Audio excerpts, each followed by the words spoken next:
नमस्कार, मैं हूं सुरेश फौजदार। आप देख रहे हैं राजस्थान तक। राजस्थान में विधानसभा चुनाव आने वाले हैं, लेकिन उससे पहले ही हाथी की चर्चा शुरू हो चुकी है। हाल ही में मुख्यमंत्री अशोक गहलोत ने अपनी जनसभा में ये कहा कि यूपी में मोदी और शाह ने ऐसा क्या किया कि हाथी ही गायब हो गया। उत्तर प्रदेश से हाथी तो गायब हो गया, लेकिन राजस्थान में घुस गया और राजस्थान में भी 6 जगह पे बैठ गया।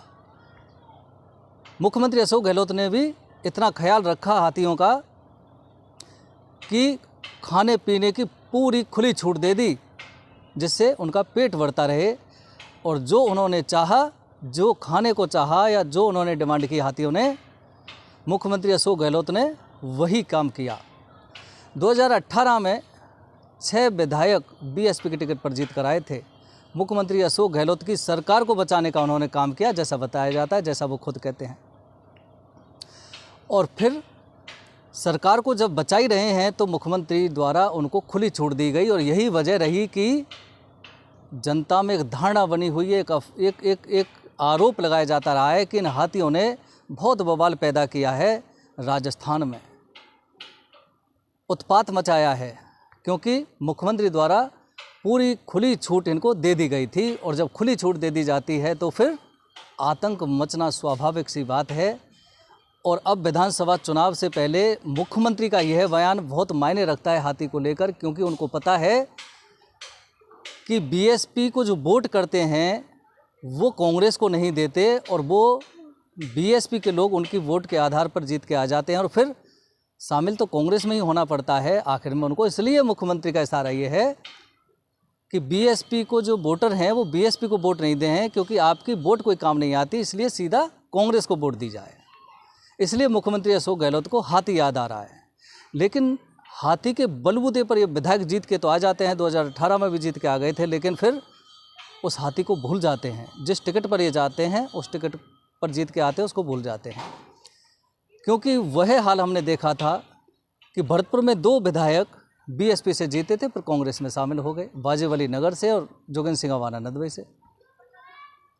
जोगिंद्र सिंह अवाना का विधानसभा के बाहर फिर एक बयान आता है, वो कहते हैं कि हाथी खत्म हो गया यूपी से, बीएसपी खत्म हो गई यूपी से और सुप्रीमो मायावती का मानसिक संतुलन खराब हो गया है। यानी कि जब ज़रूरत पड़ी तो आपने बीएसपी की वोटों को ले लिया और आप विधायक बन गए, और विधायक बनने के बाद फिर बुराई करने लगे मायावती की और बीएसपी की और उनको छोड़ दिया।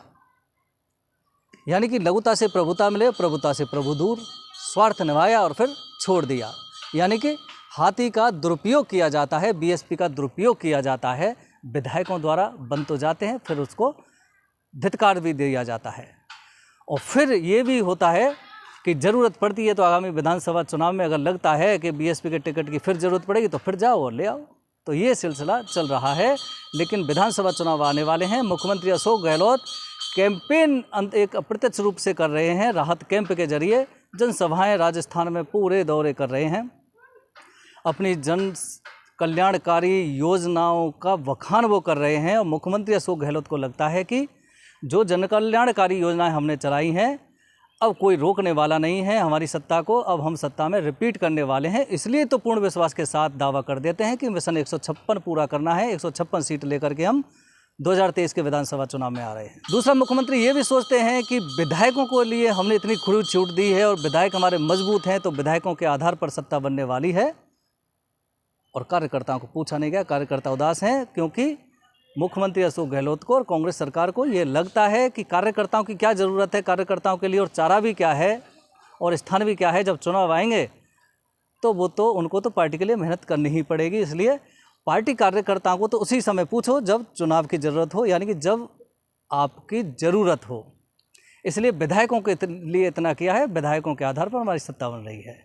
लेकिन लोग कह रहे हैं ये मिथ्या एक सोच चल रही है, एक मिथ्या धारणा चल रही है मुख्यमंत्री अशोक गहलोत की और सरकार की, क्योंकि विधायकों को जो खुली छूट दी और विधायकों ने जो उत्पात मचाया है उससे जनता जो प्रताड़ित हुई है और जनता में जो नाराज़गी और रोष व्याप्त हुआ है, कह रहे हैं आने दो, समय आने दो, सबक सिखा देंगे इन सभी विधायकों को।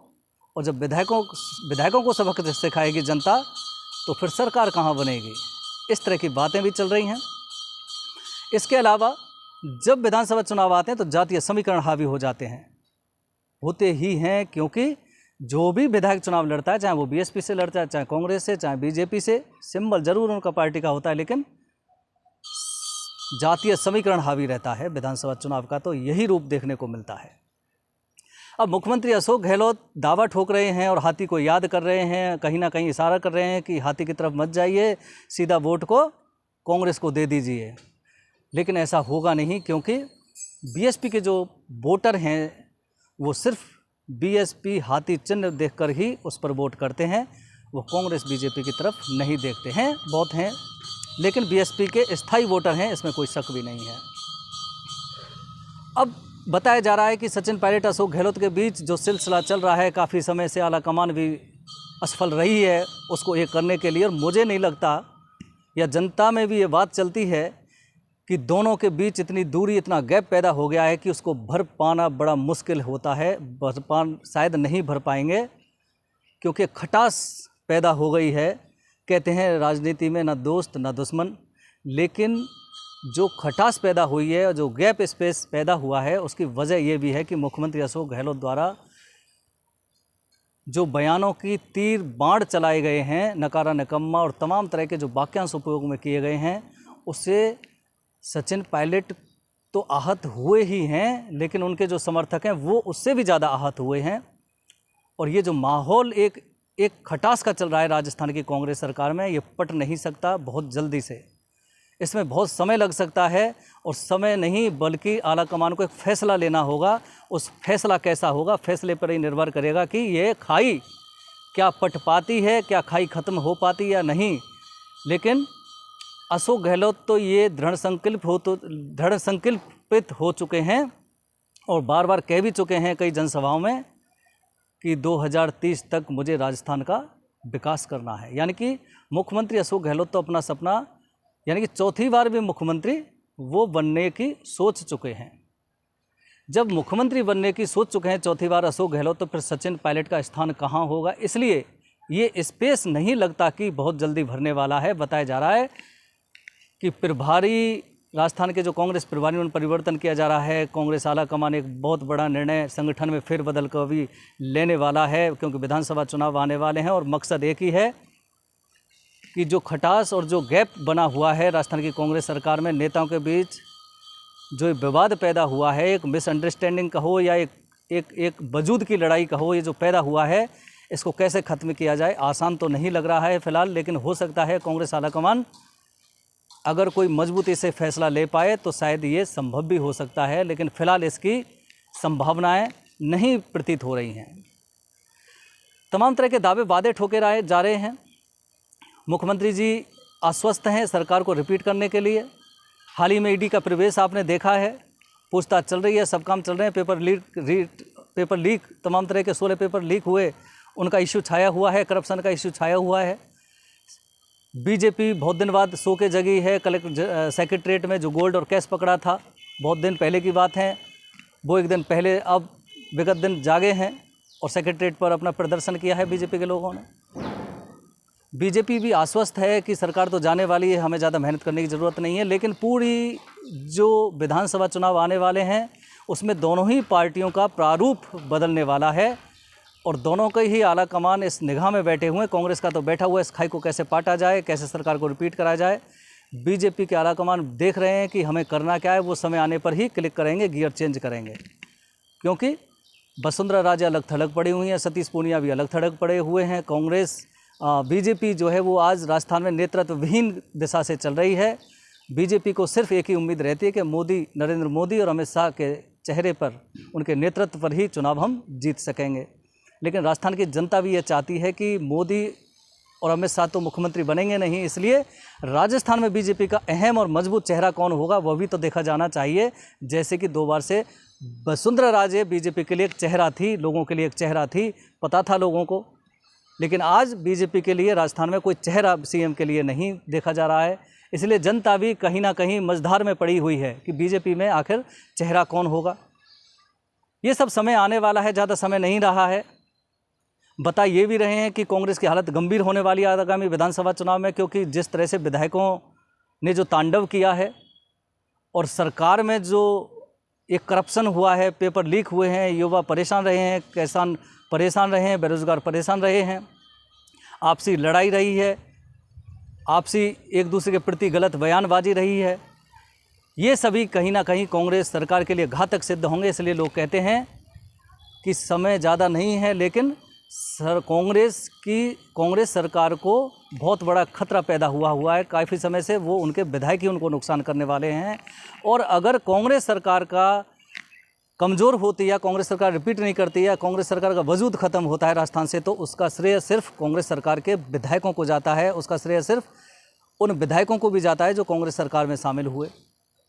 इसलिए हाथी की जब बात चली है, हाथी सबसे मजबूत और बड़ा शरीर वाला प्राणी है और हाथी बहुत खाता पीता भी है, लेकिन वह हाथी आपकी सरकार बचा दी, लेकिन वह हाथी के जरिए आपका नुकसान भी हो सकता है। इस बात की भी चर्चा चल रही है। वहीं मुख्यमंत्री अशोक गहलोत बार बार जो ये समझाते रहते हैं, मानेसर कांड को वो उठाते रहते हैं। धौलपुर में आए थे एक जनसभा में, भरतपुर में आए थे जनसभा में, ये कहा कि फलाने विधायकों ने मुझे सूचना दी और मेरी सरकार बच गई, अन्यथा मेरी सरकार गिर जाती। इन विधायकों को श्रेय जाता है। हाल ही में गए थे विगत दिन एक जनसभा में, वहाँ पे भी उन्होंने फिर वो मुद्दा गरमा दिया और फिर कह दिया कि फलानी जो विधायिका हैं उनकी वजह से मेरी सरकार बची। सरकार सभी विधायकों से बची है, लेकिन जहाँ जहाँ वो जनसभाएं कर रहे हैं, मानेसर कांड को हरा करने की, उसमें पानी सींचने की वो बार बार मुख्यमंत्री कोशिश भी कर रहे हैं और ये इशारा भी कर रहे हैं जनता को, एक इनडायरेक्ट तरीके से इशारा कर रहे हैं कि हमारे बीच सचिन पायलट और मेरे बीच जो खाई है वो भरेगी नहीं और भरी भी नहीं है। ये कहीं ना कहीं मुख्यमंत्री अशोक गहलोत की जनसभाओं में जो बयान आ रहे हैं उससे तो यही साबित होता है। फिर सवाल उठता है कि जब अशोक गहलोत बार बार इस बात को रिपीट कर रहे हैं, इस तरह के बयान दे रहे हैं, इस तरह के सवाल उठा रहे हैं अपने ही लोगों पर, तो फिर कैसे सुलह होगी और आपके जो आला कमान है उसके निर्देशों का कैसे पालन होगा। लेकिन फिर भी कह रहे हैं कि ऐसा नहीं है, हर चीज़ का समय आता है, हर चीज़ का वक्त होता है। इसलिए सचिन पायलट का भी अब तक समय खराब है, लेकिन हो सकता है आने वाला समय सचिन पायलट के लिए बहुत बेहतर और अहम होने वाला है। इस बात की भी संभावनाएं की जा सकती हैं और लोगों में इस बात का एक विश्वास भी और चर्चाएं भी चलती हैं। लेकिन सवाल यही है कि हाथी को याद करने वाले गहलोत क्या अपनी मिशन को पूरा कर पाएंगे? क्या अपने विधायकों द्वारा जो तांडव किया है उनके विधायकों के तांडव को जनता भूल पाएगी? बीजेपी जो नेतृत्व विहीन, चेहरे विहीन आज राजस्थान में है, क्या वो एक चेहरा राजस्थान को दे पाएगी? ये तमाम तरह के सवाल हैं, लेकिन समय आने वाला है और जो पिक्चर धुंधली हुई हैं वो सब क्लियर होने वाली हैं।